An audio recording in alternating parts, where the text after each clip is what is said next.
kung saan nag-raise kami ng funds para sa pagpapa-opera ng mahigit 100 kabataan na may cleft palate or PMOD na Filipino. This is not our first time. This is my second time to run. Last year, ganun din, under Smile Train at sa London Marathon, tinapos natin 42 kilometers. And this year, kasama ko po si Miss Rian at tinapos namin 42 kilometers at masaya kami. At natapos namin yun.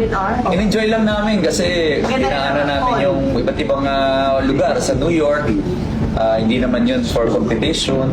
Nandun lang kami to finish it and yun nga, to raise the funds for the Smile Train charity. Pero kung hindi kayo nahihirapan, kasi kanina kinukwento mo, nung dumating kayo doon, nag-hit sa'yo talaga yung jet lag, di ba? Yung jet lag lang yung naging problema, pero totoo lang, dahil with all the excitement, adrenaline, halos di kami napagod.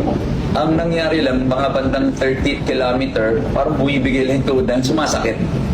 Pero sa utak namin, sa puso namin, parang hindi kami napapagod, nag-enjoy lang kami. Tsaka siguro iniisip mo na you're doing that for charity nga. Charity, yes. Iniisip ko para to dun sa mga batang papa-opera natin na may cleft palate at para sa mga kabataan ng spine.